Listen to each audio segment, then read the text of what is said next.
ಎಲ್ಲರಿಗೂ ನಮಸ್ಕಾರ. ರಶ್ಮಿ ಧ್ವನಿ ಯೂಟ್ಯೂಬ್ ಚಾನಲ್ಗೆ ಎಲ್ಲರಿಗೂ ಸ್ವಾಗತ. ನನ್ನೆಲ್ಲ ಆತ್ಮೀಯ ಪ್ರೀತಿಯ 9ನೇ ತರಗತಿಯ ಮುದ್ದು ಮಕ್ಕಳೇ, ಇಂದಿನ ಈ ದಿನದ ಕನ್ನಡ ತರಗತಿಗೆ ನಿಮ್ಮೆಲ್ಲರಿಗೂ ಸ್ವಾಗತ. ಪುಟಾಣಿಗಳೇ, ನಾವು ಕಳೆದ ದಿನ ತರಗತಿಯಲ್ಲಿ 9ನೇ ತರಗತಿಯ ಕನ್ನಡ ಭಾಷಾ ಪಠ್ಯಪುಸ್ತಕದಲ್ಲಿ ಬರ್ತಕ್ಕಂತಹ ಭಾಗ 2ರಲ್ಲಿ ಇರುವಂತಹ ಒಂದು ಸುಂದರವಾದಂತಹ ಅದ್ಭುತವಾದಂತಹ ಪಾಠ, ನನಗೆ ತುಂಬ ಇಷ್ಟವಾದಂತಹ ಪಾಠ ಮಕ್ಕಳೇ. ಇದು ಹರಲೀಲೆ, ಹರಿಹರ ಕವಿ ರಚನೆ ಮಾಡಿರ್ತಕ್ಕಂಥ ಹರಲೀಲೆ ಅನ್ನುವಂತಹ ಒಂದು ಪಾಠವನ್ನು ನಾವೇನು ನೋಡ್ತಾ ಇದ್ವಿ. ಈ ಪಾಠದಲ್ಲಿ ಕವಿ ಪರಿಚಯವನ್ನು ನಾವು ನೋಡ್ಕೊಂಡಿದ್ವಿ. ಅದಾದಮೇಲೆ ಆಶಯ ಭಾಗ, ಪ್ರವೇಶ ಭಾಗ, ಪದಗಳ ಅರ್ಥ, ಟಿಪ್ಪಣಿಗಳನ್ನು ಹೀಗೆ ಒಂದೊಂದಾಗಿ ನಾವು ನೋಡ್ತಾ ಹೋಗಿದ್ವಿ. ಅದಾದಮೇಲೆ ನಾವು ಮಕ್ಕಳೇ ಪಾಠವನ್ನು ಪ್ರಾರಂಭ ಮಾಡಿದ್ವಿ. ನಿಮಗೆ ಕಥೆಯನ್ನು ಹೇಳಬೇಕಾದ್ರೆ ಏನಾಗಿತ್ತು ಎಂಬುದನ್ನು ನಿನ್ನೆ ದಿನ ತರಗತಿಯಲ್ಲಿ ನಾನು ನಿಮಗೆ ಸಾರಾಂಶವನ್ನು ಹೇಳಿದ್ದೀನಿ. ಇವತ್ತಿನ ತರಗತಿಯಲ್ಲಿ ಇದರ ಮುಂದುವರೆದಂತಹ ಭಾಗವನ್ನು ನಾವು ನೋಡೋಣ. ಎಲ್ಲಿಗಿತ್ತಪ್ಪ ಅಂತಂದ್ರೆ ಪಾಠ, ನಂಬಿಯನ್ನ ಅಥವಾ ಸೌಂದರ್ಯ ಪೆರುಮಾಳ ತನ್ನ ಮದುವೆಗೆ ರೆಡಿಯಾಗಿ ಎಲ್ಲ ಸಕಲ ಸಿದ್ಧತೆಗಳನ್ನ ಮಾಡಿಕೊಂಡು ಆತ ಮಂಟಪಕ್ಕೆ ಹೋಗ್ತಾನ. ಅಲ್ಲಿ ಹೋದಂಥ ಸಂದರ್ಭದಲ್ಲಿ ಏನಾಗತ್ತೆ ಸುಕುಮಾರನಿಗೆ ಅನ್ನುವಂಥದ್ದು ಮುಂದುವರೆದಂತಹ ಭಾಗವನ್ನು ಇಂದಿನ ತರಗತಿಯಲ್ಲಿ ನಾವು ನೋಡೋಣ. ಬನ್ನಿ ಮಕ್ಕಳೇ, ಪಾಠವನ್ನು ಪ್ರಾರಂಭ ಮಾಡ್ತಾ ಇದ್ದೀನಿ. ಯಾರೆಲ್ಲ ಪಠ್ಯಪುಸ್ತಕವನ್ನು ತೆರೆದಿಲ್ವೋ ಅವರೆಲ್ಲರೂ ಪಠ್ಯಪುಸ್ತಕವನ್ನು ತೆರೆದಿಟ್ಟುಕೊಳ್ಳಿ, ನಿಮಗೆ ಅರ್ಥ ಆಗತ್ತೆ. ನಿಮಗೆ ನಾನು ಪದ ಈ ಬಿಡಿಸಿ ಪಾಠ ಹೇಳುವುದು ಏನಾದರೂ ಅರ್ಥ ಆಗಲಿಲ್ಲಪ್ಪ ಅಂದ್ರೆ ಈ ಪಾಠದ ಹಿಂದುಗಡೆ ಪದ ವಿಂಗಡಣೆಯನ್ನು ಕೊಟ್ಟಿದ್ದಾರೆ, ಅದನ್ನು ಕೂಡ ನೀವು ನೋಡ್ಬೋದು. ನಾನು ಸರಳವಾಗಿ ಅತ್ಯಂತ ನಿಮಗೆ ಅರ್ಥ ಆಗುವ ರೀತಿಯಲ್ಲಿ ಏನು ಮಾಡ್ತೀನಿ, ಈ ಪಾಠವನ್ನು ತುಂಬ ಅರ್ಥಗರ್ಭಿತವಾಗಿ ಹೇಳ್ತಾ ಸಾವಕಾಶ ಹೇಳ್ತಾನೆ ಹೋಗ್ತೀನಿ. ಯಾಕಂದರೆ ಹಳಗನ್ನಡ ಶೈಲಿಯಲ್ಲಿರ್ತಕ್ಕಂತಹ ರಗಳೆ ಕವಿ ಹರಿಯ ರಚನೆ ಮಾಡಿರ್ತಕ್ಕಂತಹ ಈ ಪಾಠ ತುಂಬ ಅದ್ಭುತವಾಗಿರ್ತಕ್ಕಂಥದ್ದು. ಆಮೇಲೆ ತನ್ನ ಸೌಂದರ್ಯವನ್ನು, ತನ್ನ ಸೊಗಸಾದ ಶಿವನ ವರ್ಣನೆಯನ್ನು ತುಂಬ ಅದ್ಭುತವಾಗಿ ಈ ಪಾಠದಲ್ಲಿ ಮೂಡಿ ಬಂದಿದೆ. ನಿಮ್ಮೆಲ್ಲರೂ ಕೂಡ ಈ ಪಾಠ ತುಂಬ ಇಷ್ಟ ಆಗತ್ತೆ ಅಂತಲೇ ಹೇಳ್ಬೋದು. ಬನ್ನಿ, ತಡ ಮಾಡೋದು ಬೇಡ, ಎಲ್ಲರೂ ಪಾಠವನ್ನು ಪ್ರಾರಂಭ ಮಾಡೋಣ.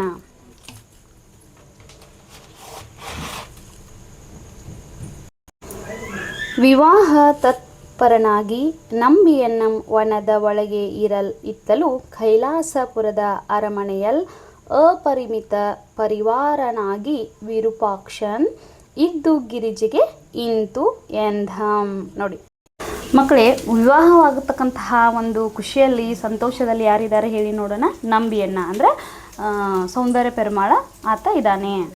ಆದರೆ ಇಷ್ಟೊಂದು ಖುಷಿಯಲ್ಲಿರ್ತಕ್ಕಂತಹ ಸೌಂದರ್ಯ ಪೆರುಮಾಳ ತುಂಬ ಖುಷಿಯಲ್ಲಿರ್ತಾನೆ. ಆದರೆ ಇತ್ತ ಅರಮನೆಯಲ್ಲಿ ಅಂದರೆ ಕೈಲಾಸದ ಅರಮನೆಯಲ್ಲಿ ಏನಾಗ್ತಾ ಇದೆ, ಅಲ್ಲಿ ತುಂಬ ದೊಡ್ಡದಾಗಿರ್ತಕ್ಕಂತಹ ಒಂದು ಅಪರಿಮಿತ ಪರಿವಾರನಾಗಿ ಹೊಂದಿರತಕ್ಕಂತಹ ವಿರೂಪಾಕ್ಷನ ಏನಿದ್ದಾನಲ್ವಾ, ಅಂದರೆ ಯಾರು, ಶಿವ. ಆತ ಅಲ್ಲಿ ಕೂತ್ಕೊಂಡು ಏನು ಮಾಡ್ತಾ ಇದ್ದಾನೆ, ಇದನ್ನೆಲ್ಲ ಕೂತ್ಕೊಂಡು ನೋಡ್ತಾ ಇದ್ದಾನೆ. ಕೈಲಾಸದಲ್ಲಿ ಕೂತ್ಕೊಂಡು ನೋಡ್ತಾ ತನ್ನ ಹೆಂಡತಿಯಾಗಿರ್ತಕ್ಕಂತಹ ಗಿರಿಜೆಗೆ ಆತ ಹೇಳ್ತಾ ಇದ್ದಾನೆ. ಏನಂತ ಹೇಳ್ತಾ ಇದ್ದಾನೆ, ಏನು ಹೇಳ್ತಾ ಇದ್ದಾನಪ್ಪ ಅಂದರೆ ಮುಂದೆ, ದೇವಿ ಕೇಳವ್ ನಮ್ಮ ಪುತ್ರಂ ಪುಷ್ಪದತ್ತಂ ನರಕದೋಳ್ ಪುಟ್ಟಿ ನಂಬಿ ಎಂಬ ನಾಮವಾಗಿ. ನೋಡಿ ಏನು ಹೇಳ್ತಾನೆ, ಗಿರಿಜೆಗೆ, ತನ್ನ ಹೆಂಡತಿಯಾಗಿರ್ತಕ್ಕಂತಹ ಗಿರಿಜೆಗೆ ಶಿವ ಹೇಳ್ತಾ ಇದ್ದಾನೆ, ನಮ್ಮ ಪುತ್ರನಾಗಿರ್ತಕ್ಕಂತಹ ಪುಷ್ಪದತ್ತ ಏನು ಮಾಡಿದ್ದಾನೆ, ಆತ ನರಲೋಕದಲ್ಲಿ ಹುಟ್ಟಿದ್ದಾನೆ. ಯಾವ ಹೆಸರಿನಿಂದ ಹುಟ್ಟಿದ್ದಾನೆ, ನಂಬಿಯನ್ನ ಅನ್ನುವಂಥ ಒಂದು ಹೆಸರಿನಿಂದ ಆತ ಏನು ಮಾಡಿದ್ದಾನೆ, ಭೂಲೋಕದಲ್ಲಿ ಹುಟ್ಟಿದ್ದಾನೆ. ಸಂಸಾರದಿಂ ಕೆಟ್ಟು ಪೋಗಲ್ ಅನುವಾಗಿ. ನೋಡಿ, ಆತ ಸಂಸಾರದ ಜಂಜಾಟದಲ್ಲಿ ಅಥವಾ ಲೌಕಿಕ ಜೀವನದಲ್ಲಿ ಬೀಳಲು ಆತ ಏನು ಮಾಡಿದ್ದಾನೆ, ರೆಡಿ ಆಗಿಬಿಟ್ಟಿದ್ದಾನೆ, ಸಿದ್ಧವಾಗಿಬಿಟ್ಟಿದ್ದಾನೆ. ಕೈಲಾಸದಲ್ಲಿ ಕೂತ್ಕೊಂಡು ಶಿವ ಹೇಳ್ತಾ ಇದ್ದಾನೆ ತನ್ನ ಹೆಂಡತಿ ಗಿರಿಜೆಗೆ ಹೇಳ್ತಾ ಇದ್ದಾನೆ ಏನಂತ, ಪುಷ್ಪದತ್ತ ಅನ್ನುವಂಥ ನಮ್ಮ ಮಗ ಏನಿದ್ದಲ್ಲ ಆತ ನರಲೋಕದಲ್ಲಿ ಭೂಲೋಕದಲ್ಲಿ ಹುಟ್ಟಿದಾನ. ಯಾವ ಹೆಸರಿನಿಂದ, ನಂಬಿಯನ್ನ ಅನ್ನುವಂಥ ಒಂದು ಹೆಸರಿನಿಂದ ಹುಟ್ಟಿದಾನ. ಆತ ತನ್ನ ಸಂಸಾರದ ಜಂಜಾಟದಲ್ಲಿ ಬೀಳಲು ಅಥವಾ ಸಂಸಾರದ ಜಂಜಾಟದಲ್ಲಿ ಕೆಟ್ಟು ಹೋಗಲು ಅಂತಂದರೆ ಮಕ್ಕಳಲ್ಲಿ ಲೌಕಿಕ ಜೀವನನ ಅನುಭವಿಸಲು, ಅದರಲ್ಲಿ ಒದ್ದಾಡಲು ಆತ ಏನು ಮಾಡ್ತಾ ಇದ್ದಾನೆ, ಸಿದ್ಧನಾಗಿದ್ದಾನೆ.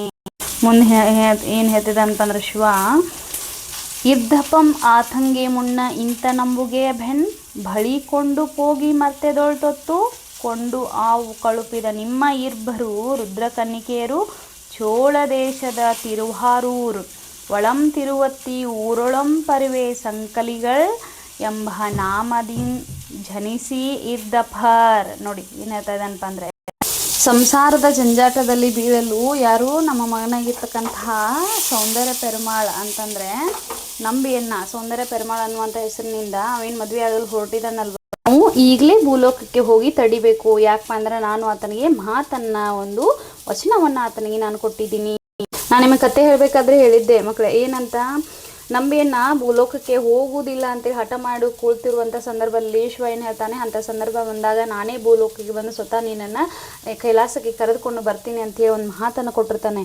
ಆಗ ಆ ಮಾತನ್ನು ನೆನಪು ಮಾಡಿಕೊಂಡು ಶಿವ ಏನು ಹೇಳ್ತಾನೆ ಗಿರಿಜೆಗೆ, ನಾವೀಗ ಆ ಮಾತನ್ನು ಉಳಿಸ್ಕೊಳ್ಳುವಂತಹ ಒಂದು ಸಮಯ ಬಂದೈತಿ, ನಾನು ಆ ಮಾತನ್ನು ಉಳಿಸ್ಕೊಳ್ಳುವಂಥ ಒಂದು ಅವಕಾಶ, ಒಂದು ಕಾಲ ಬಂದದ್ದು ಐತಿ, ಹೀಗಾಗಿ ನಾವು ಎಲ್ಲಿ ಹೋಗಬೇಕು, ಭೂಲೋಕಕ್ಕೆ ನಾವು ಹೋಗಬೇಕು. ಹೀಗಾಗಿ ಆವು ಕಳಿಸಿದ ನಿಮ್ಮ ಇಬ್ಬರು ರುದ್ರಕನ್ನಿಕೆರು, ಹೀಗಾಗಿ ನಾವು ಏನು ಮಾಡಿದ್ದೀವಿ, ನಾವು ಇಬ್ಬರನ್ನ ರುದ್ರಕನ್ನಿಕೆರೆಯನ್ನು ಕಳಿಸಿದ್ದೀವಿ ಅಲ್ವಾ, ಅವರಿಬ್ಬರು ಎಲ್ಲಿ ಹುಟ್ಟಿದಾರಪ್ಪ ಅಂದ್ರೆ ಚೋಳ ದೇಶದ ತಿರುವಾರೂರು ಒಳಂ ತಿರುವತ್ತಿ ಊರೊಳಂ ಪರಿವೇ ಸಂಕಲಿಗಳು ಎಂಬ ನಾಮದಿಂದ ಜನಿಸಿ. ನೋಡಿ, ಅವರಿಬ್ಬರು ಚೋಳ ದೇಶದ ತಿರುವಾರೂರು ಮತ್ತು ತಿರುವತ್ತಿ ಊರಂ ಅನ್ನುವಂತಹ ಊರಲ್ಲಿ ಪರಿವೆ ಮತ್ತು ಸಂಕಲಿಗಳು ಅನ್ನುವಂತಹ ಒಂದು ಹೆಸರಿನಿಂದ ಅವ್ರು ಏನು ಮಾಡಿದ್ದಾರೆ, ಜನಿಸಿದ್ದಾರೆ. ಅವರಿಬ್ಬರನ್ನು ನಾವು ಯಾರ ಜೊತೆ ಸೇರಿಸಬೇಕು, ಈ ಸೌಂದರ್ಯ ಪೆರುಮಾಳ ಅನ್ನುವಂಥ ಹೆಸರಿನಿಂದ ಕೂಡಿರ್ತಕ್ಕಂತಹ ಈ ನಂಬಿಯನ್ನು ಏನದಲ್ಲ, ಸೌಂದರ್ಯ ಪೆರುಮಾಳ ನಂಬಿಯನ್ನ ಅಂತೇಳಿ ಪುಷ್ಪದತ್ತ 3:1 ಅಂತ ನಿನ್ನೆ ತರಗತಿಯಲ್ಲಿ ನಾನು ನಿಮಗೆ ಹೇಳಿದ್ದೆ, ಹೌದಾ. ಹೀಗಾಗಿ ನಾವೇನು ಮಾಡಬೇಕು, ಈ ಹೆಸರಿನಲ್ಲಿ ಇರ್ತಕ್ಕಂತಹ ಸೌಂದರ್ಯ ಪೆರುಮಾಳನ ಜೊತೆ ನಾವು ಕೂಡಿಸ್ಬೇಕು ಅಂಥೇಳಿ ಶಿವ ಗಿರ್ಜಿಗೆ ಹೇಳ್ತಾ ಇದ್ದಾನೆ. ನೋಡಿ ಮುಂದುವರೆದೇನು ಹೇಳ್ತಾನೆ ನೋಡಿ, ಮುಂದೇನು ಹೇಳ್ತಾನಪ್ಪ ಅಂತಂದರೆ, ಎಣಲ್ ಆನುಂ ನಿಮ್ಮ ಒಡನೆ ನೋಡು ತಮ್ಮ ಬಂದೆಪನ್ ಎಂದು ದೇವಿಯರ್ ಭಿನ್ನೈಸೆ. ನೋಡಿ, ಯಾವಾಗ ಶಿವ ಭೂಲೋಕಕ್ಕೆ ಹೊಕ್ಕಿನಿ ಅಂಥೇಳಿ ಹೇಳ್ತಾನಲ್ಲ, ಆಗ ಶಿವನ ಹೆಂಡತಿಯರಾಗಿರ್ತಕ್ಕಂತಹ ಗಿರಿಜೆ ಮತ್ತು ಗೌರಿ ಇವರಿಬ್ಬರು ಏನು ಹೇಳ್ತಾರೆ, ನೀವು ಭೂಲೋಕ ಹೋಗ್ತಿರಲ್ಲ, ನಾವು ಕೂಡ ನಿಮ್ಮ ಜೊತೆ ಭೂಲೋಕಕ್ಕೆ ಬರ್ತೀವಿ. ಯಾಕೆ ಬರ್ತೀವಪ್ಪ ಅಂದರೆ ನೀವಲ್ಲಿ ಏನೇನು ಹೋಗಿ ಮಾಡ್ತೀರಿ ಅನ್ನೋದನ್ನು ನಾನು ಮತ್ತು ಗಿರಿಜೆ ಅಂದರೆ ಗಂಗೆ ಗೌರಿ ನಾವಿಬ್ಬರು ಕೂಡ ಬಂದು ಅಲ್ಲಿ ನೋಡ್ತೀವಿ ಅಂತೇಳಿ ಶಿವನಿಗೆ ಅವರಿಬ್ಬರು ಏನು ಮಾಡ್ತಾರೆ, ಹೇಳ್ತಾರೆ.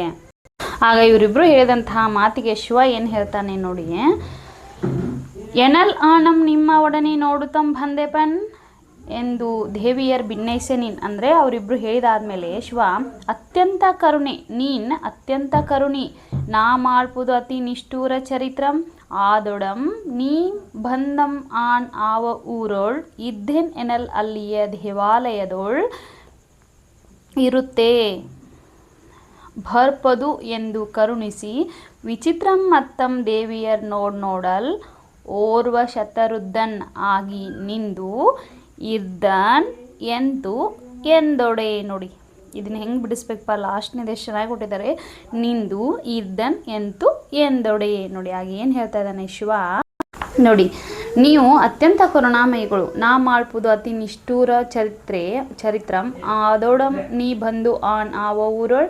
ನೋಡಿ, ಅವಾಗಂತ ನೀವು ಅತ್ಯಂತ ಕರುಣಾಮಯಿಗಳು, ನಾನು ಹೋಗ್ತಿರೋದು ಒಳ್ಳೆ ಕೆಲಸಕ್ಕಲ್ಲ, ಒಂದು ಮದುವೆಯನ್ನು ನಿಲ್ಲಿಸ್ಲಿಕ್ಕೆ ಹೋಗ್ತಾ ಇದ್ದೀನಿ, ತುಂಬ ಕೆಟ್ಟ ಕೆಲಸಕ್ಕೆ ನಾನೇನು ಮಾಡ್ತಾ ಇದ್ದೀನಿ, ಅಲ್ಲಿಗೆ ಹೋಗ್ತಾ ಇದ್ದೀನಿ.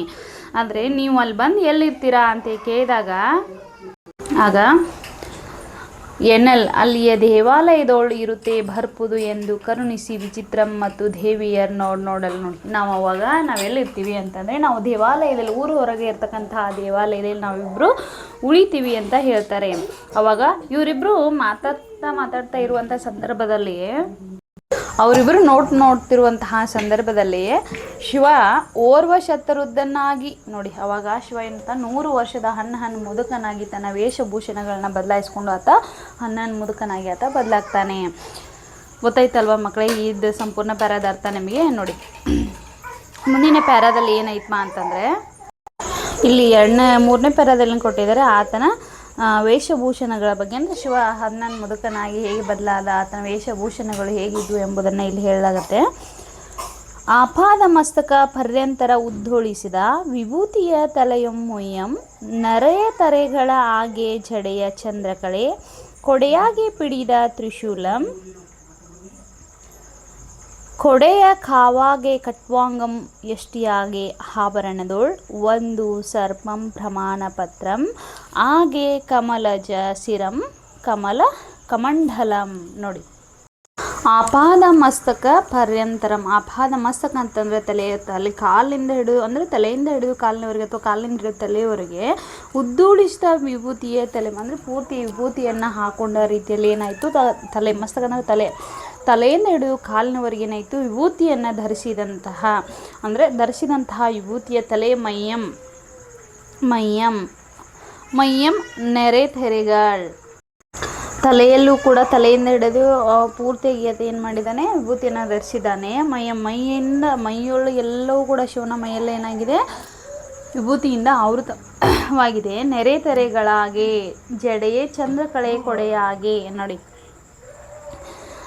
ಜಡೆ ಏನಿದೆಲ್ಲ ಬಿಳಿ ಕೂದಲುಗಳಾಗಿದ್ದಾವೆ, ಎಲ್ಲವೂ ತಲೆ ಕೂದಲುಗಳು ಯಾವ ರೀತಿಯಾಗಿದೆ, ಹಣ್ಣು ಮುದುಕನೆ ಅಲ್ವಾ, ಹೀಗಾಗಿ ಬಿಳಿಯ ಕೂದಲಾಗಿರ್ತಕ್ಕಂಥ ಶಿವನ ಜಡೆ ಮೊದಲೇನಿತ್ತು, ಉದ್ದವಾಗಿರ್ತಕ್ಕಂಥ ಶಿವನ ಜಡೆ ಇತ್ತು. ಈಗ ಏನಾಗ್ಬಿಟ್ಟೈತಮ್ಮ ಅಂತಂದ್ರೆ ಅದು ಚಿಕ್ಕ ಜಡೆಯಾಗಿ ಮಾರ್ಪಾಡಾಗಿಬಿಟ್ಟಿದೆ.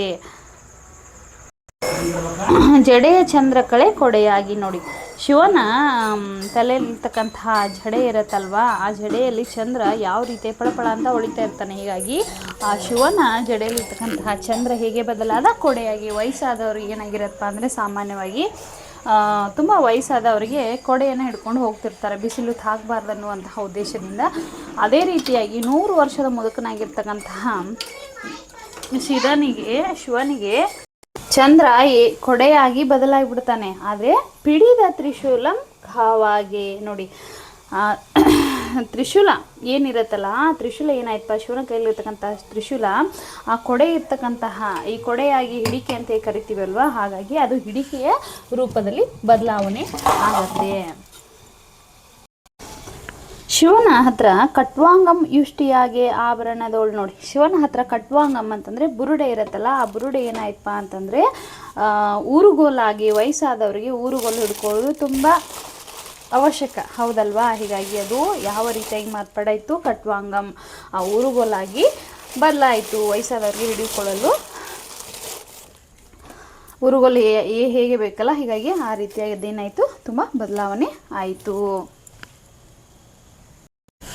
ಆಭರಣದೋಳು ಒಂದು ಸರ್ಪಂ ಪ್ರಮಾಣ ಪತ್ರಂ ಆಗಿ ನೋಡಿ, ಶಿವನ ಕೊರಳಲ್ಲಿ ಆಭರಣ, ಹೌದಾ. ಶಿವನ ಆಭರಣ ಅಂದರೆ ಯಾವುದು, ಶಿವ ಕುತ್ತಿಗೆಗೆ ಹಾವನ್ನು ಹಾಕ್ಕೊಳ್ತಾನೆ, ಹೌದಾ. ಹೀಗಾಗಿ ಅಲ್ಲಿ ಆಭರಣ ಹಾವಾಗಿ ಏನಾಯಿತು, ಒಂದು ಪ್ರಮಾಣ ಪತ್ರ ಆಗಿ ಬದಲಾಯಿತು. ಕಮಲಜ ಶಿರಂ ಕಮಂಡಲಂ ಆಗೆ ನೋಡಿ, ಕಮಲಜ ಶಿರ ಅಂತಂದರೆ ಇಲ್ಲಿ ಬ್ರಹ್ಮ, ಹೌದಾ. ಬ್ರಹ್ಮನ ಶಿರವನ್ನು ಹೊಂದಿರುವವನು ಶಿವ. ಯಾಕಪ್ಪ ಅಂತಂದರೆ ಬ್ರಹ್ಮ ಮದುವೆ ಆಗಿರ್ತಾನೆ, ಯಾರನ್ನ, ತನ್ನ ಮಗಳನ್ನೇ ವಿವಾಹವಾಗಿದ್ದ ಕಾರಣ ಶಿವನಿಗೆ ಸಿಕ್ಕಾಪಟ್ಟೆ ಕೋಪ ಬಂದ್ಬಿಟ್ಟು ಆತನ ಶಿರವನ್ನು ತೆಗೆದಿರ್ತಾನೆ. ಹೀಗಾಗಿ ಕಮಂಡಲಂ ಆಗಿ ಬದಲಾವಣೆ ಹೊಂದಿರೋದನ್ನು ನಾವು ನೋಡ್ಬೋದು. ಮುಂದೇನಾಯ್ತಪ್ಪ ಅಂತಂದರೆ ಹಾಗೆ ಪುಲಿ ತೋವಲ್ ಗಜ ಚರ್ಮಂ ಉಟ್ಟೆ ಹೊದೆವ ವೇಷ್ಟಿಗಳು ನೋಡಿ, ಇಲ್ಲಿ ಶಿವ ಏನು ಧರಿಸಿರ್ತಾನಲ್ವಾ, ತೋವಲ್ ಪುಲಿ ಅಂತಂದರೆ ಹುಲಿಯ ಚರ್ಮ ಮತ್ತು ಆನೆಯ ಚರ್ಮ, ಅದು ಪಂಚೆ ಮತ್ತು ಶಲ್ಯಗಳು, ವೇಷ್ಟಿಗಳು ಅಂತಂದರೆ ಪಂಚೆ ಮತ್ತು ಶಲ್ಯಗಳಾಗಿ ನಾವು ಬದಲಾದದ್ದನ್ನು ನೋಡ್ಬೋದು. ಶಿವ ಆ ರೀತಿಯಾಗಿ ಏನಾದ ಪಂಚೆ ಮತ್ತು ಶಲ್ಯವನ್ನು ಉಟ್ಕೊಂಡು ರೀತಿಯಾಗಿ ಆತ ಏನು ಮಾಡ ತುಂಬ ಬದಲಾವಣೆ ಹೊಂದಿದ. ಮುಂದೆ ಏನಾಗುತ್ತೆ, ಹಾಗೆ ಮೆಟ್ಟಿದ ನಾಗಾಸುರಂ ಪಾದರಕ್ಷೆಗಳು ಹಾಗೆ ನೋಡಿ, ಇಲ್ಲೇನಾಗತ್ತೆ, ಏನಾಯ್ತಪ್ಪ ಅಂತಂದರೆ ಶಿವ ನಾಗಾಸುರ ಅನ್ನುವಂಥ ಒಬ್ಬ ರಾಕ್ಷಸನನ್ನು ಸಂಹಾರ ಮಾಡಿ ಆತ ಏನು ಮಾಡಿರ್ತಾನೆ, ತನ್ನ ಕಾಲು ಕೆಳಗೆ ಹಾಕೊಂಡಿರ್ತಾನೆ. ನೀವು ಯಾವುದಾದ್ರೂ ಸಿನಿಮಾವನ್ನು ನೋಡುವಾಗ ನೋಡಿರ್ಬೋದು, ಅಥವಾ ಶಿವನ ಫೋಟೋಗಳಲ್ಲಿ ಇರುವುದಂಥ ಭಾವಚಿತ್ರಗಳಲ್ಲಿ ನೀವು ನೋಡ್ಬೋದು, ಹೌದಾ. ರಾಕ್ಷಸನನ್ನು ತನ್ನ ಪಾದರಕ್ಷೆಗಳನ್ನಾಗಿ ಇಟ್ಕೊಂಡಿರುವಂಥ ದೃಶ್ಯವನ್ನು ನೀವು ನೋಡ್ಬೋದು. ಹೀಗಾಗಿ ಶಿವ ಏನಾಗಿಪ್ಪ ಅಂತಂದ್ರೆ ಮೆಟ್ಟಿದ ನಾಗಾಸುರಂ ಪಾದರಕ್ಷೆಗಳಾಗಿ, ಅಂದರೆ ಆತನನ್ನು ಪಾದರಕ್ಷೆಗಳಾಗಿ ಮೆಟ್ಟಿರುವಂತಹ ಒಂದು ದೃಶ್ಯವನ್ನು ನಾವು ನೋಡಬಹುದು. ಮುಂದೆ ಏನಾಯ್ತಪ್ಪ ಅಂತಂದ್ರೆ ಕಟ್ಟಿದ ಶಿರೋಮಾಲೆ ಜಪಮಾಲೆಯಾಗಿ ನೋಡಿ, ಶಿವ ಇಲ್ಲಿ ಏನಾಗ್ಬಿಟ್ಟ, ಮುಂದೆ ಶಿವನ ಕೊರಳಲ್ಲಿ ನಾವು ಇದನ್ನು ನೋಡ್ಬೋದು, ಶಿರೋಮಾಲೆಯನ್ನು ನೋಡ್ಬೋದು, ಹೌದಾ. ಅದು ಏನಾಯ್ತಪ್ಪ ಅಂತಂದರೆ ಜಪಮಾಲೆಯಾಗಿ, ನಾವು ಈಗೆಲ್ಲ ನೆನೆಸಿರ್ತೀವಲ್ವ, ಶಿವರಾತ್ರಿ ದಿನ ಜಪಮಾಲೆಯನ್ನು ತೆಗೆದುಕೊಂಡು ಆ ರೀತಿಯಾಗಿ ಅದು ಶಿವ ತನ್ನ ಕೊರಳಲ್ಲಿ ಜಪಮಾಲೆಯಾಗಿ ಅದನ್ನು ಬದಲಾವಣೆ ಆಗಿದ್ದನ್ನು ನಾವು ನೋಡ್ಬೋದು. ಮಹಾರುದ್ಧನ್ ಆಗಿ ನೋಡಿ, ಶಿವ ಇಲ್ಲಿ ಏನಾಗ್ಬಿಟ್ಟ, ಇಲ್ಲಿ ಶಿವ ಮಹಾರುದ್ಧನಾಗಿ 100 ವರ್ಷದ ಹನ್ಮದುಕನಾಗಿ ಆತ ಬದಲಾದ ನೋಡಿ. ತಲೆಯಿಂದ ಕಾಲುವರೆಗೂ ಎಲ್ಲ ಮೈಯಲ್ಲಿ ವಿಭೂತಿಯನ್ನು ಹಾಕೊಂಡು ಬದಲಾದ. ಆತನ ಜಡೆಯಲ್ಲಿರ್ತಕ್ಕಂತಹ ಚಂದ್ರ ಕೊಡೆಯಾಗಿ ಬದಲಾದ. ಆಮೇಲೆ ತ್ರಿಶೂಲ ಕೊಡೆಯ ಒಂದು ಹಿಡ್ಕೈಯಾಗಿ ಬದಲಾಯಿತು. ಆಮೇಲೆ ಕಟ್ವಾಂಗಮ್ ಅಂದ್ರೆ ಆತನ ಆಭರಣಗಳು, ಆಮೇಲೆ ಸರ್ವ ಪ್ರಮಾಣ ಪತ್ರ ಆಗಿದ್ದು. ಆತ ಕಮಲಜ ಶಿರವನ್ನು ಹೊಂದಿದ್ದು ಅಂದರೆ ಶಿರವನ್ನು ಹೊಂದಿರುವವನು. ಆಮೇಲೆ ಆನೆ ಮತ್ತು ಹುಲಿಯ ಚರ್ಮವನ್ನು ಹೊಂದು ಪಂಚ ಮತ್ತು ಶಲ್ಯಗಳಾಗಿ ಬದಲಾಗಿದ್ದು. ಅದಾದಮೇಲೆ ನಾಗಾಸುರ ಅನ್ನುವಂತಹ ರಾಕ್ಷಸನನ್ನು ಸಂಹಾರ ಮಾಡಿಕ ಅದನ್ನು ಪಾದರಕ್ಷೆಗಳ ಬದಲಾಗಿದ್ದು. ಶಿರೋಮಾಲೆ ಜಪಮಾಲೆಯಾಗಿ ಬದಲಾಗಿ ಕೊನೆಗೆ ಶಿವ 100 ವರ್ಷದ ಹಣ್ಣು ಮುದುಕನಾಗಿ ಎಲ್ಲಿ ಬಂದು ಇಳಿತಾನ ಅಂತಂದರೆ ಕೈಲಾಸದಂ ಚೋಳ ದೇಶದ ಮನಂ ಮಂದ ಪುತ್ತೂರ ಮದುವೆ ಚಪ್ಪರದ ಮುಂದೆ ಇಳಿಹಿದಂತೆ ಇದ್ದಂ. ಕೈಲಾಸದಿಂದ ಆತ ಏನು ಮಾಡಿದ, ಚೋಳ ದೇಶದ ಮಂದ ಪುತ್ತೂರು ಅನ್ನುವಂತಹ ಒಂದು ಮದುವೆ ಚಪ್ಪರದ ಮುಂದೆ ಆತ ಏನು ಮಾಡಿದ, ಅಲ್ಲಿ ಬಂದು ಇಳಿದ್ಬಿಟ್ಟ. ನೋಡಿ ಏನಾಯ್ತಪ್ಪ ಅಂದರೆ ಶಿವ ಅಷ್ಟೆಲ್ಲ ಬದಲಾವಣೆ ಆಗಿ ಕೊನೆಗೆ ಕೈಲಾಸದಿಂದ ಮಂದ ಪುತ್ತೂರ ಮದುವೆ ಚಪ್ಪರದ ಮುಂದೆ ಇಳಿತಾನೆ. ಮುಂದೇನಾಗತ್ತಪ್ಪ ಅಂದ್ರೆ ಕೈಯ ಕೊಡೆಯಿಂ ಮೈಯ ತೆರೆಯಿಂ ಝೋಲ್ವ ಪೂರ್ವಿಂ ನೆಲ್ವಂ ತೊವಲಿಂ ಇಟ್ಟ ವಿಭೂತಿಯಂ ಉರಿದ ಎಷ್ಟಿಯ ಕೋಲಿಂ ಪಿಡಿದ ಕಮಂಡಲದಿಂ ಇಳಿದ ಬಿಳುಗಡ್ಡದಿಂ ನಡಗುವ ನರೆತಲೆಯಿಂ ನರೆತು ಸಡಿಲ್ವ ಸರ್ವ ಅಂಗದಿಂ ಪುಣ್ಯಂ ಪಣ್ಣು ಆದಂತೆ ಒಮ್ಮೆ ಒಮ್ಮೆ ಕೆಮ್ಮು ಒಮ್ಮೆ ಒಮ್ಮೆ ಗುಹೆ ಗುಟ್ಟುತಂ ಶಿಥಿಲ ಅಕ್ಷರಗಳಿಂ ನಮಃ ಶಿವಾಯ ಎನ್ನುತ್ತಾ ಎನಲ್ ಆರದಂತೆ ನಡುಗುತ್ತಂ ಹೊರಗೆ ನರೆದ ನೆರವಿಗಲ್ ಎಲ್ಲಂ ನೋಡುತ್ತಿರಲು ಮೆಲ್ಲನೆ ಚಪ್ಪರದ ಬಾಗಿಲಿಗೆ ಬಂದೊಡೆ ಅವರ ಪೊಗಲ್ ಇಯದೆ ಇದ್ದೊಡೆ ಅವಂದಿರ್ ಅರಿಯದಂತೆ ಪೋಗುತ್ತ ಆಘಳ್. ನೋಡಿ ಇಲ್ಲೇನಾಗತ್ತಪ್ಪ ಅಂದರೆ ಶಿವ ಯಾವ ರೀತಿಯಾಗಿ ಇಲ್ಲಿ ಕವಿ ಏನು ಹೇಳ್ತಾ ಇದ್ದಾನೆ, ಯಾವಾಗ ಯಾವ ತೆರನಾಗಿ ಶಿವ ಕಾಣ್ತಾ ಇದ್ದಾನೆ ಎಂಬುದನ್ನು ಇಲ್ಲಿ ಹೇಳ್ತಾ ಇದ್ದಾನೆ. ನೋಡಿ ಏನು ಕೈಯ ಕೊಡೆಯಂ ಅಂದರೆ ಒಂದು ಕೊಡೆಯನ್ನು ಹಿಡಿದುಕೊಂಡು ಮೈಯ ತೆರೆ ಮೈಯೆಲ್ಲ ಸುಕ್ಕುಗಟ್ಟಿದಾಗ ಹೆಣ್ಣನ್ನು ಮುದುಕನಾಗಿರ್ತಕ್ಕಂತಹ ಆತ ಶಿವನ ಮೈ ಹಿಂಗಾಗಿದೆ, ಸುಕ್ಕುಗಟ್ಟಿದ ಹಾಗೆ ಕಾಣ್ತಾ ಇದೆ. ಏನಾಗಿದೆ ಮುಂದೆ ಝೋಲ್ವ ಪೂರ್ವಿ ಅಂದ್ರೆ ಹುಬ್ಬುಗಳು, ಎಲ್ಲವೂ ಹುಬ್ಬುಗಳು ಏನಾಗಿದೆ ಝೋತ್ ಬಿದ್ದಂಗೆ ಅನಿಸ್ತಾ ಇದೆ. ನೇಲ್ವ ತೋಳ ಅಂತಂದರೆ ತೋಳುಗಳು ಏನಿದೆ ಇದೆಲ್ಲ ತೋಳುಗಳು. ತೋಲಿಂ ಅಂದರೆ ಅವೆಲ್ಲವೂ ತೋಳುಗಳು ಝೋತ್ ಬಿದ್ದವ ನೇತಾಡ್ತವೆ. ಹುಬ್ಬು ಝೋತ್ ಬಿದ್ದಿದೆ, ತೋಳುಗಳು ನೇತಾಡ್ತವೆ. ಇಟ್ಟ ವಿಭೂತಿಯಂ ಉರಿದ ಎಷ್ಟಿಯ ಕೋಲಿಂ ಅಂತಂದರೆ ಇಲ್ಲಿ ಆತ ತೋಳುಗಳೆಲ್ಲವೂ ನೇತಾಡ್ತವೆ, ವಿಭೂತಿಯನ್ನು ಹಚ್ಕೊಂಡಿದ್ದಾನೆ.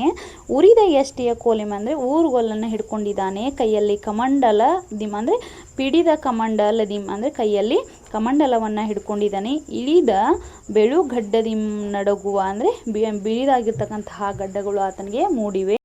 ಏನಾಗ್ತಾ ಇದೆಯಪ್ಪ ಅಂದ್ರೆ ಬಿಳಿಯಾದಂತಹ ಗಡ್ಡಗಳಿವೆ. ನಡಗುವ ನರೆ ತಲೆಯೆಲ್ಲ ಬಿಳಿ ಕೂದಲಿಂದ ಕೂಡಿರ್ತಕ್ಕಂತಹ ತಲೆ ಏನಾಗ್ತಿದೆ ನಡುಗ್ತಾ ಇದೆ. ನರೆತು ಸಡಿಲ್ವ ಸರ್ವ ಅಂಗದಿಂ ಪುಣ್ಯಂ ಪಣ್ಣು ಅಂದರೆ ಇಡೀ ಬಾಡಿ ಎಲ್ಲ ಏನಾಗ್ತದೆ ಸೇಕಾಗ್ತಾ ಇದೆ. ಅಂದರೆ 100 ವರ್ಷದ ಮುದುಕನಾಗಿ ಕಾಣಿಸ್ತಾ ಇದ್ದಾನಲ್ವಾ, ಮಹಾರುದ್ಧನಾಗಿ ಕಾಣಿಸ್ತಾ ಇರ್ತಕ್ಕಂತಹ ಶಿವನ ಬಾಡಿ ಅಂದರೆ ಮೈಯಲ್ಲಿ ಏನಾಗ್ತಾ ಇದೆ ನಡುಗ್ತಾ ಇದೆ. ನೀವೆಲ್ಲ ನೋಡಿರ್ಬೋದು ಮಕ್ಕಳಿಗೆ, ಮನೆಯಲ್ಲಿ ತುಂಬ ವಯಸ್ಸಾದ್ರು ಅಜ್ಜಿದ್ರು ಎಷ್ಟೊಂದು ನಡುಗ್ತಾ ಮಾತಾಡ್ತಿರ್ತಾರೆ. ಅವ್ರ ಕೂದಲುಗಳೆಲ್ಲ ಹಣ್ಣಾಗಿರ್ತವೆ, ಮಕ್ಕ ಎಲ್ಲ ಸುಕ್ಕುಗಟ್ಟಿರುತ್ತೆ, ತೋಳುಗಳು ಕೈ ಕಾಲು ಎಲ್ಲವೂ ಝೋತ್ ಬಿದ್ದಾಗಿರುತ್ತೆ. ಆ ರೀತಿ ಶಿವ ಕೂಡ ಇಲ್ಲಿ ಕಾಣಿಸ್ತಾ ಇದ್ದಾನೆ. ಮುಂದೆ ಅಷ್ಟೊಂದು ಹಣ್ಣು ಮುದುಕನಾಗಿರ್ತಂಥ ಶಿವ ಪುಣ್ಯಂ ಪಣ್ಣು ಅಂದರೆ ಸಿಕ್ಕಾಪಟ್ಟೆ ಹಣ್ಣಾಗಿರುತ್ತೆ ನೋಡಿ. ಹಣ್ಣು ಜಸ್ಟ್ ಮುಟ್ಕೊಡ್ಕೊ ಒಡೆದು ಹೋಗ್ಬಿಡತ್ತೆ, ಅಥವಾ ಜಸ್ಟ್ ನಾವು ಟಚ್ ಮಾಡಿದರೆ ಸಾಕು ನಮ್ಮ ಬೆರಳಾದ ಹಣ್ಣಿನಲ್ಲಿ ಹೋಗ್ಬಿಡುವಂಥ ದೃಶ್ಯವನ್ನು ನೀವು ನೋಡಿರ್ಬೋದು. ಹೀಗಾಗಿ ಆತನ ದೇಹ ಕೂಡ ಆ ರೀತಿ ಆಗ್ತಾ ಇದೆ. ಅಂದರೆ ಶಿವ ಆ ರೀತಿ ಅನಿಸೋ ಥರ ಹಣ್ಣು ಹೇಗೆ ಮುಟ್ಟಿದರೆ ಒಡೆದು ಹೋಗ್ಬಿಡುತ್ತೆ ಅನಿಸುತ್ತಲ್ಲ, ಆ ರೀತಿ ಶಿವ ಏನು ಮಾಡ್ತಾ ಇದ್ದಾನೆ ಇಲ್ಲಿ ಕಾಣಿಸ್ತಾ ಇದ್ದಾನೆ.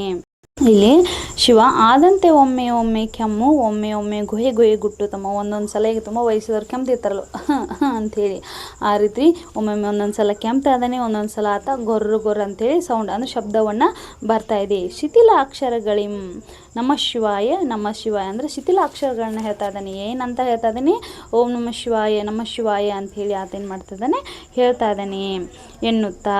ನೋಡಿ ಆತ ಶಿವಾಯ ಓಂ ನಮಃ ಶಿವಾಯ ಅಂತ ಹೇಳ್ತಾ ಎನಲ್ ಆರದಂತೆ ನಡುಗುತ್ತಮ್ಮ ಹೊರಗೆ ನೆರೆದ ನೆರವಿಗಳ್.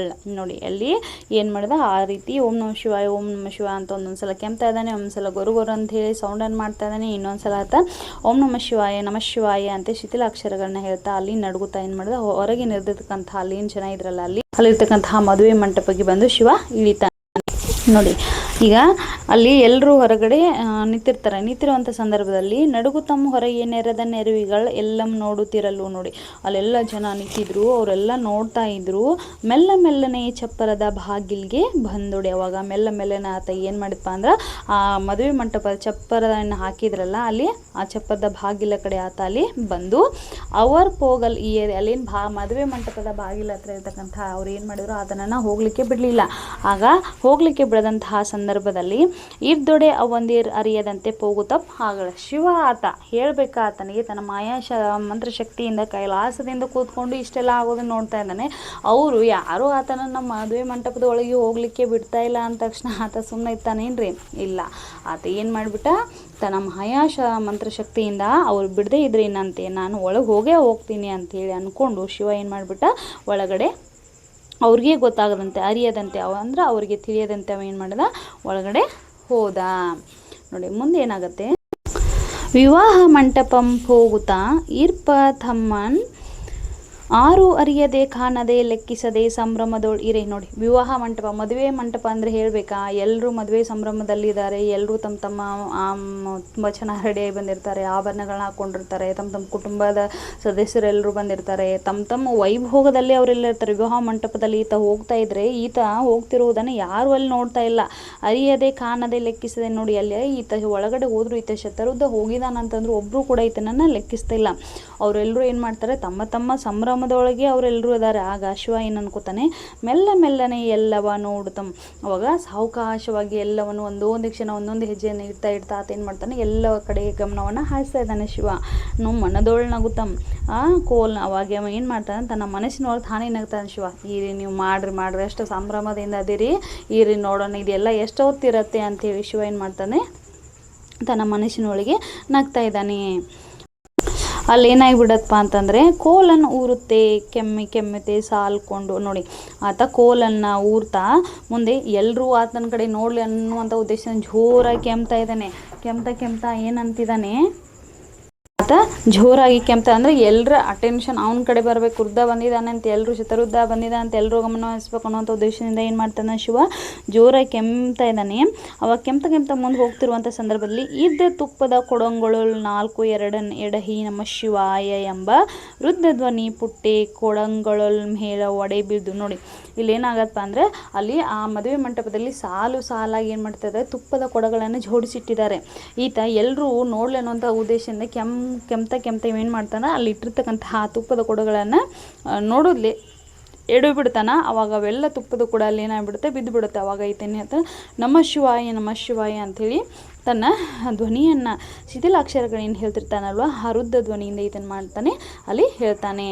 ನೋಡಿ ಅಲ್ಲಿ ಏನಾಗತ್ತಪ್ಪ ಅಂತಂದ್ರೆ ಆ ವೃದ್ಧ ಬಿದ್ದ ತಕ್ಷಣ ಏನಾಗ್ಬಿಡುತ್ತೆ ಅಲ್ಲಿ ವೃದ್ಧ ಧ್ವನಿ ಪುಟ್ಟೆ ಕೊಡಂಗೊಳೊಳ್ ಮೇಲೂ ಒಡೆ ಬೀಳ್ದು ಕುಳ್ಳಿರ್ಧರ್ ಮುಖದೊಳಂ ಕಣ್ಣೊಳಂ ಮೈಯೊಳಂ ತುಪ್ಪಂ ಚಲ್ಲೆ ಎಲ್ಲರು.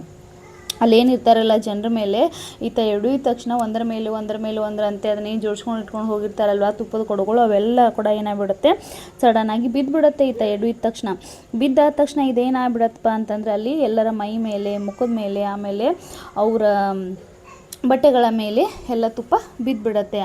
ಆಗ ಎದ್ದು ಮಲ್ಲಳಿಕೊಂಡು ಗೊಳ್ಳೆಂದು ಬಿದ್ದ ವೃದ್ಧ ಮಹೇಶ್ವರನ ಮುತ್ತಿಕೊಂಡು. ನೋಡಿ ಅಲ್ಲಿ ಎದ್ದುಕೊಂಡು ಎಲ್ಲರೂ ಗೊಳ್ಳಿಂದ ಢವಾರ್ ಅಂತೇಳಿ ಅಂದ್ಕೊಂಡು ಶಿವ ಏನು ಮಾಡಿಬಿಡ್ತಾ ಬಿದ್ದುಬಿಡ್ತಾನೆ. ಅವಾಗ ಬಿದ್ದ ತಕ್ಷಣ ಈ ವೃದ್ಧ ಮಹೇಶ್ವರನ ಮುತ್ತಿಕೊಂಡು ಅಲ್ಲೆಲ್ಲರೂ ಏನು ಮಾಡಿಬಿಡ್ತಾರೆ ಯಾರೋ ಬಿದ್ರಲ್ಲಪ್ಪ ಅಂಥೇಳಿ ಆ ಶಬ್ದವನ್ನು ಕೇಳಿ ಅಲ್ಲಿದ್ದಂಥ ಸುತ್ತಮುತ್ತ ಜನ ಎಲ್ಲರೂ ಏನಿದೆ ಎರಡು ಬಿದ್ದುಬಿಟ್ಟಾನಲ್ಲ ಅಂಥೇಳಿ ಅಂದ್ಕೊಂಡು ಆ ವೃದ್ಧ ಮಹೇಶ್ವರನನ್ನು ಸುತ್ತುವರಿತಾರೆ ಎಲ್ಲರೂ. ಎತ್ತಲ್ ಅನುವಾಗಿ ಮೆಲ್ಲನೆ ನೆಗೆಪಿನಿಂದು ಇರಿಸಲ್. ನೋಡಿ ಅವಾಗ ಎಲ್ಲರೂ ಏನು ಮಾಡಿದ್ರೆ ಆತನನ್ನು ಬಿದ್ದನಲ್ಲಪ್ಪ ವೃದ್ಧ ಮಹೇಶ್ವರ ಬಿದ್ದಾನ ಅಂತೇಳಿ ಅಂದ್ಕೊಂಡು ಆತನ ಸಾವಕಾಶವಾಗಿ ಮೆಲ್ಲನೆ ಆತನನ್ನು ಎಬ್ಬಿಸಿ ನಿಂದ್ರಿಸ್ತಾರ. ಎಬ್ಬಿಸಿ ನಿಂದ್ರಿಸಿದ ತಕ್ಷಣ ಏನಾಗುತ್ತೆ 1-2 ಅಡಿ ಇಟ್ಟು ದಡವಡಿಸಿ ನೋಡುವ ಜನ. ಅವಾಗ 1 ಮತ್ತು 2 ಅಡಿ ಹೆಜ್ಜೆನ ಅಲ್ಲಿರ್ತಕ್ಕಂತಹ ಜನ ಏನು ಮಾಡ್ತಾರೆ ಈತ ಹಿಂದೆ ಮುಂದೆ ಸದ್ದಾಡಿದ ತಕ್ಷಣ ನೋಡುವ ಜನ ಎಲ್ಲರೂ ಎಲ್ಲಂ ಎಲೆ ವೃದ್ಧನ ಬಿದ್ದನ್ ಎಂಬಲ್ಲಿ. ನೋಡಿ ಅಲ್ಲೇನಾಗತ್ತಪ್ಪ ಅಂತಂದರೆ ನೋಡಿ ಅಲ್ಲೇನಾಗತ್ತಪ್ಪ ಅಂತಂದರೆ ಗಳಿಗೆ ಬಟ್ಟಲು ಅಂತಂದರೆ ಅವಾಗ ಎಲ್ಲಿ ಒಂದು ಅಥವಾ ಎರಡು ಹೆಜ್ಜೆಯನ್ನು ಮುಂದೆ ಇಟ್ಕೊಂಡು ಹೋಗ್ತಾನೆ. ಮುಂದೆ ಇಟ್ಕೊಂಡು ಹೋದ ತಕ್ಷಣ ಅಲ್ಲಿ ಇಲ್ಲಿರತಕ್ಕಂತಹ ಜನರೆಲ್ಲರೂ ಆತನ ನೋಡ್ತಾ ಎಲ್ಲಂ ಎಲೆ ಎಲೆ ರುದ್ದನ ಬಿದ್ದನ್ ಎಂಬಲಿ ಮುನ್ನಂ ನಿಲಲ್ ಅರದೆ ಹಳಿಲ ಏನೇ ಗಳಿಗೆ ಬಟ್ಟಲ ಮೇಲೆ ಬೀಳೆ ಕಳಸಿಗೆ ಒಡೆದು ಗಳಿಗೆ ಬಟ್ಟಲು ಮುರಿದು ತಂಡುಲಂ ಚಲ್ಲಿ ಜೋಯಿಸರ್ ಎಲ್ಲಂ. ಅಂದರೆ ಏನಾಗತ್ತಪ್ಪ ಅಂದರೆ ಒಂದೆರಡು ಹೆಜ್ಜೆ ಮುಂದೆ ಇಟ್ಕೊಂಡು ಹೋದ ತಕ್ಷಣ ಎಲ್ಲರೂ ಜನ ನೋಡ್ತಾ ಅಯ್ಯೋ ವೃದ್ಧ ಬಿದ್ದ ಅಂತ ಅನ್ಕೋತಿರ್ತಾರೆ. ಅವಾಗ ಮುನ್ನಂ ನೀಲಲ್ ಅರದೆ ಹಳಿಲ್ ಏನೇ ಗಳಿಗೆ ಬಟ್ಟಲ ಮೇಲೆ ಅವಾಗ ಅವರೆಲ್ಲರೂ ಅನ್ಕೋತಿರುವಂಥ ಸಂದರ್ಭದಲ್ಲಿ ಈ ಗಳಿಗೆ ಬಟ್ಟಲು ಮೇಲೆ ಹೋಗಿ ಆತ ಬಿದ್ದುಬಿಡ್ತಾನೆ. ಮತ್ತೆ ಗಳಿಗೆ ಬಟ್ಟಲು ಅಂತಂದರೆ ಆಗಿನ ಕಾಲದಲ್ಲಿ ಗಳಿಗೆ ಏನಾಗಿರ್ತಕ್ಕಂತಹ ಎರಡು ಗಾಜಿನ ಪಾತ್ರೆಗಳಿರ್ತಾವೆ. ಒಂದರಲ್ಲಿ ಕೆಲವೊಂದಷ್ಟು ಜನ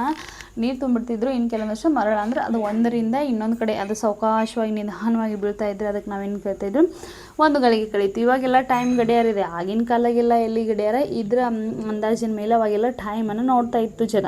ಹೀಗಾಗಿ ಆ ಗಳಿಗೆ ಬೆಟ್ಟಲ ಮೇಲೆ ಹೋಗಿ ಏನು ಮಾಡ್ಬಿಡ್ತಾನೆ ಮನುಷ್ಯ ಬಿದ್ದೋಗ್ಬಿಡ್ತಾನೆ. ಈತ ಗಳಿಗೆ ಬೆಟ್ಟಲ ಮೇಲೆ ಹೋಗಿ ಬಿದ್ದ ತಕ್ಷಣ ಅಲ್ಲಿ ಕಳಸದ ಗಿಂಡಿ ಇರುತ್ತೆ. ಇವಾಗ ಹಳ್ಳಿಯಲ್ಲೆಲ್ಲ ನೋಡಿರ್ಬೋದು ನೀವು, ಮದುವೆಯಲ್ಲಿ ಕಳಸದ ಬಟ್ಲು ಅದು ಅಂತ ಹೇಳಿರ್ತಾವೆ. ಇವಾಗ ಕಳಸದ ಬಟ್ಲು ಅದು ಬಿದ್ದು ಹೋದರೆ ಅದೆಲ್ಲ ಅಪಶಕುನ ಅಂತೇಳಿ ಜನ ನಂಬ್ತಾರೆ. ಹೀಗಾಗಿ ಕಳಸದ ಬಟ್ಲ ಮೇಲೆ ಬಿದ್ದ ತಕ್ಷಣ ಒಡೆದು ಹೋಗ್ಬಿಡುತ್ತೆ. ಗಳಿಗೆ ಬಟ್ಟಲು ಮುರಿದು ತಂಡೂಲ್ ಹಮ್ ಚಲ್ಲಿ ಜೋಯಿಸರ್. ಅವಾಗ ಗಳಿಗೆ ಬಟ್ಟಲು ಏನಾಗ್ಬಿಡುತ್ತೆ, ಮುರಿದು ಹೋಗ್ಬಿಡುತ್ತೆ. ಕಳಸದ ಗಿಂಡಿ ಕೂಡ ಅದು ಒಡೆದು ಹೋಗ್ಬಿಡುತ್ತೆ. ತಂಡೂಲಮ್ ಅಂದರೆ ಈ ತಾಂಬೂಲ ಅಕ್ಕಿ ಅಕ್ಷತೆ ಎಲ್ಲ ಇರ್ತದೆ, ಅದೆಲ್ಲ ಚೆಲ್ಲಾಪಿಲ್ಲಾಗಿ ಬಿದ್ದೋಗ್ಬಿಡುತ್ತೆ. ಆಗ ಜೋಯಿಸರ ಎಲ್ಲಂ ಕೆದರಿ ಹೋಗೆ ಬಿದ್ದು ನೋಡಿ. ಅವಾಗ ಅಲ್ಲಿರ್ತಕ್ಕಂಥ ಜೋಯಿಸರು ಏನು ಮದುವೆಯನ್ನು ಮಾಡಿಸ್ಬೇಕಂತ ಬಂದಿರ್ತಾರಲ್ಲ, ಆ ಜೋಯಿಸರು ಏನು ಮಾಡಿಬಿಡ್ತಾರೆ, ಅವರು ಹೆದರಿ ಹಿಂದೆ ಸರಿದು ಹೋಗ್ಬಿಡ್ತಾರೆ. ಅವಾಗ ಇವರೆಲ್ಲರೂ ಹಿಂದೆ ಸರಿದು ಹೋಗ್ಬಿಡ್ತಾರೆ. ಏಳಲಾರದೆ ಹಮ್ಮೈಸಿದಂತೆ ಇರೇದ ಪರೆ ತಂದು ಕಣ್ಣೊಳು ಬಾಯೋಳಂ ನೀರಂ ತಳಿದು ಎಂತಕ್ಕೆ. ನೋಡಿ ಅವಾಗ ಏನು ಮಾಡಿಬಿಡ್ತಾರೆ, ಈತ ಮೂರ್ಛೆ ಹೋಗಿ ಬಿದ್ದಿದ್ದಾನೇನು ಅನ್ನುವಂತಹ ಉದ್ದೇಶದಿಂದ ಏನು ಮಾಡ್ತಾರೆ, ಅಲ್ಲಿ ನೀರನ್ನು ತೆಗೆದುಕೊಂಡು ಆತನ ಬಾಯಿಯೊಳಗೆ ಆಮೇಲೆ ಕಣ್ಮೇಲೆ ಆತನಿಗೆ ಹಾಕ್ತಾರೆ. ಅಲ್ಲಿ ಏನಾಗ್ಬಿಡತ್ತಪ್ಪ ಅಂತಂದರೆ ಆತ ಮೂರ್ಛೆ ಹೋಗಿದ್ರು ಎಷ್ಟು ಮಾಡಿದ್ರು ಹೇಳ್ತಾ ಇಲ್ಲ. ಹೀಗಾಗಿ ಆತನ ಬಾಯಿಯೊಳಗೆ ಕಣ್ಣೊಳಗೆ ಸ್ವಲ್ಪ ನೀರನ್ನು ಚಿಮ್ಕಿಸು, ಬಾಯಿಯೊಳಗೆ ನೀರನ್ನು ಹಾಕ್ಕೊಂಡು ಮಾಡಿದರು. ಅವಾಗ ಎಚ್ಚರಿಸೆ ಎತ್ತುವರ ಕೈ ಬಾಯೊಳಿ ಜೀವಂ ಹಿಡಿಯಬಾರದು ಮುಟ್ಟಬಾರದು ನೋಡಬಾರದು ನುಡಿಸಲ್ ಅರಿದು ಪಿಡಿದು ಬಿಟ್ಟಡೆ ತುಪ್ಪದ ಕೊಡನ್ ಮೇಲ ಅಳ್ಳದೆ ಬೀಳಂ. ನೋಡಿ ಈ ವೃದ್ಧ ಬ್ರಾಹ್ಮಣನ್ ಏನಾಯ್ತಪ್ಪ ಅಂತಂದರೆ ಆತನನ್ನು ನೋಡಲಿಕ್ಕೆ ಮುಟ್ಲಿಕ್ಕೆ ಹಿಡಲಿಕ್ಕೆ ಆಗ್ತಾಯಿಲ್ಲ. ಅವ್ರ ಜೀವ ಆತನಿಗೆ ಸ್ವಲ್ಪ ಎಚ್ಚರ ಆಗಿಬಿಡ್ತು. ಯಾಕಪ್ಪ ಅಂದರೆ ಆತನ ವೇಷಭೂಷಣವನ್ನು ನೋಡಿ ಯಾರಿಗೂ ಆತನ ಎತ್ತಲಿಕ್ಕಾಗ್ತಿಲ್ಲ, ಹಿಡ್ಲಿಕ್ಕಾಗ್ತಿಲ್ಲ, ಮುಟ್ಲಿಕ್ಕಾಗ್ತಿಲ್ಲ. ಅವಾಗ ಆತನಿಗೆ ಮತ್ತೇನಾಗ್ಬಿಡ್ತು, ಸ್ವಲ್ಪ ಬಾಯೊಳಗೆ ನೀರು ಕಣ್ಣೊಳಗೆ ನೀರನ್ನು ಚುಮ್ಕಿಸಿದಾದ್ಮೇಲೆ ಆತನಿಗೆ ಸ್ವಲ್ಪ ಎಚ್ಚರ ಆದಂಗಾಯಿತು. ಎಚ್ಚರ ಆದ ತಕ್ಷಣ ಆತ ಮತ್ತೆ ಏನಾಗ್ಬಿಟ್ಟ, ಹೋಗಿ ಆ ವೃದ್ಧ ಬ್ರಾಹ್ಮಣ ಮತ್ತೆ ಪಿರಿದು ಬಿಟ್ಟಡೆ, ಅಂದರೆ ಮತ್ತೆ ಅಲ್ಲಿ ಇನ್ನೊಂದು ಕಡೆ ತುಪ್ಪದ ಕೊಡಗಳನ್ನ ಜೋಡಿಸಿಟ್ಟಿದ್ರು ಒಂದೊಂದರಂತೆ. ಈಗ ಆಲ್ರೆಡಿ ತುಪ್ಪದ ಕೊಡಗಳನ್ನೆಲ್ಲವನ್ನು ಚೆಲ್ಲಿ ಇದನ್ನು ಮಾಡಿದ್ದ. ಅದೇ ರೀತಿಯಾಗಿ ಮತ್ತೆ ಹೋಗಿ ಆ ತುಪ್ಪದ ಕೊಡಗಳ ಮೇಲೆ ಆತ ಮತ್ತೆ ಬೀಳ್ತಾನ. ಅವಾಗ ಅಲ್ಲಿರ್ತಕ್ಕಂಥ ಜನರಿಗೆ ಸಿಟ್ಟು ಬಂದ್ಬಿಡತ್ತೆ. ಏನು ಮಾಡ್ತಾರೆ, ಈ ಮುಪ್ಪಿನ ಮರುಳನನ್ ಈ ಗೌತಮನ್ ಗೋವನ್ ಈ ಬ್ರಹ್ಮೇತಿಕಾರನನ್ ಆರ್ಪೋಗಿಸಿದರ್ ಅರ ತಂದರೆ ಇದೆ ಅವಶಕುನ ಇನ್ನು ಈ ಮದುವೆ ಹಸನಾಗದು ಎನ್ನುತ್ತಾ. ನೋಡಿ ಈ ವೃದ್ಧ ಬ್ರಾಹ್ಮಣನ ಅಂದರೆ ಈತ ಬ್ರಾಹ್ಮಣನಾಗಿರ್ತಕ್ಕಂಥ ನೋಡಲಿಕ್ಕೆ ಆತನ ವೇಷಭೂಷಣ ನೋಡಿ ಈತ ಒಬ್ಬ ಬ್ರಾಹ್ಮಣ ಅಂತೆ ಅನ್ನಿಸ್ತಾ ಇತ್ತು. ಈ ಮುಪ್ಪಿನ ಮರುಳನ ಅಂದರೆ ಈತನಿಗೆ ವಯಸ್ಸಾಗಿದೆ, ಮರುಳಾಗಿದೆ, ಅಂದರೆ ಆ ವಯಸ್ಸಾದ್ಮೇಲೆ ಮರು ಅಂತಾರಲ್ಲ, ಹೀಗಾಗಿ ಆತ ಮರುಳಾಗಿರ್ತಕ್ಕಂಥ ಈ ಬ್ರಾಹ್ಮಣ ಈ ಗೌತಮನ್ ಗೋವನ್ ಅಂದರೆ ಹಸು, ಅಂದರೆ ಬಡಕಲು ಆಗಿರ್ತಕ್ಕಂಥ ಹಸು ಹೇಗಿರುತ್ತೆ ಅದೇ ರೀತಿ ಬಡಕಲು ಆಗಿರ್ತಕ್ಕಂಥ ದೇಹವನ್ನು ಈತ ಹೊಂದಿರ್ತಾನೆ. ಈ ಬ್ರಹ್ಮೇತಿಕಾರನನ್ ಆರ್ಪೋಗಿಸಿದರ ಅಂದರೆ ಈ ಬ್ರಹ್ಮ ಹತ್ಯಾ ದೋಷ ಆಗಿರ್ತಕ್ಕಂಥ ಈ ವ್ಯಕ್ತಿಯನ್ನು ಯಾರು ಮಂಟಪದೊಳಗೆ ಹೋಗಿಸಿಬಿಟ್ರು. ನೋಡಿ ಅಲ್ಲೇನಾಗತ್ತಪ್ಪ ಅಂತಂದರೆ ಅವಾಗ ಇದನ್ನು ಯಾರೆಲ್ಲ ಹೋಗಿಸಿದ್ರು ಒಳಗಡೆ ಅಂತೇಳಿ ಆರು ತಂದರೆ ಇದೆ ಅವಶಕುನ ಇನ್ನು ಈ ಮದುವೆ ಹಸನ ಆಗೋದು ಎನ್ನುತ್ತೆ. ಯಾರು ಇಲ್ಲಿ ಈತನನ್ನು ಒಳಗೆ ಬಿಟ್ಟರು, ಇನ್ನು ಈ ಮದುವೆ ಅಪಶಕುನ ಆದಂಗೆ, ಈ ಮದುವೆ ಹಸನ ಆದಂಗೆ ಅಂತೇಳಿ ಅಂದ್ಕೊಂಡು ಎಲ್ಲರೂ ಮೆಲ್ಲನೆ ಕೈಯಂ ಕಾಲಂ ಪಿಡಿದು ಎತ್ತಿಕೊಂಡು ಹೋಗಿ ತಮ್ಮ ಆಯುಷ್ಯ ಭಾಷೆಗಳಂ ಪೊರಗೆ ಇಡುವಂತೆ ಚಪ್ಪರದ ಪೊರಗೆ ಮೆಲ್ಲನೆ ಇಳುಪಿ ನೋಡಿ ಅವಾಗ ಏನು ಹೇಳ್ತಾರಪ್ಪ ಅಂದ್ರೆ ಎಲ್ಲರೂ ಕೂಡ ಆತನನ್ನು ಕೈಯಲ್ಲಿ ಒಬ್ಬರು ಕೈಯು ಕಾಲು ಹಿಂಗೆ ಹಿಡ್ಕೊಂಡು ಈ ಬೇಡವಾದ ವಸ್ತುಗಳನ್ನ ಹೇಗೆ ಎತ್ತಿ ನಾವು ಹೊರಗಡೆ ಬೀಸಾಕ್ತಿಲ್ಲ ಅದೇ ರೀತಿ ಈ ಮುದುಕನನ್ನು ಏನು ಮಾಡಿಬಿಟ್ರು, ಶತರುದ್ರನನ್ನು ಕೈಯೊಬ್ಬರು ಕಾಲೊಬ್ಬರು ಎಲ್ಲರೂ ಅಲ್ಲಿ ಇರ್ತಕ್ಕಂತಹ ಜನ ಆತನನ್ನು ಎತ್ಕೊಂಡು ಆತನನ್ನು ಅಲ್ಲಿ ಹೋಗಿ ಬಾಗಿಲತ್ತ ಇರ್ತಾ ಹೊರಗೆ ಸಾವಕಾಶವಾಗಿ ಆತನನ್ನು ಅಲ್ಲಿ ಇಳಿಸ್ತಾರೆ. ಇಳಿಸಿದಾದ್ಮೇಲೆ ಏನು ಹೇಳ್ತಾರೆ ಅಂತಂದರೆ ಈ ಇಳುಪಿ ಈ ವಿಪ್ರನಂ ಪೋಗಲಿಯದ್ರಿ, ಈತನನ್ನು ಯಾವುದೇ ಕಾರಣಕ್ಕೂ ಮತ್ತೆ ಮದುವೆ ಮಂಟಪದ ಒಳಗಡೆ ಬಿಡಬೇಡಿ, ಈ ವೃದ್ಧನಂ ಪೋಗಸದಿರಿ, ಈ ವೃದ್ಧನನ್ನು ಒಳಗಡೆ ಕಳಿಸ್ಬೇಡ್ರಿ. ಈತನನ್ನು ಯಾವುದೇ ಕಾರಣಕ್ಕೂ ಒಳಗಡೆ ಬಿಡಬೇಡಿ ಅಂಥೇಳಿ ಅಂದ್ಕೊಂಡು ಈ ವೃದ್ಧನ ಪೋಗಿಸದಿರಿ, ಅವಾಗ ಈ ವೃದ್ಧನನ್ನು ಒಳಗಡೆ ಬಿಡಬೇಡ್ರಿ ಅಂತ ಎಂದು ಬಾಗಿಲಲ್ಲಿ ಅವನನ್ನು ಅದುಹುದೇ ಕದವನ್ ಇಕ್ಕಿ ಒಳಗಂಪೋಗುವ. ಅವಾಗ ಅವರೆಲ್ಲರೂ ಏನು ಮಾಡಿಬಿಟ್ರು, ಆ ಕದವನ್ನ ಬಾಗಿಲನ್ನು ಹಾಕಿ ಒಳಗಡೆ ಹೋಗ್ಬಿಡ್ತಾರ.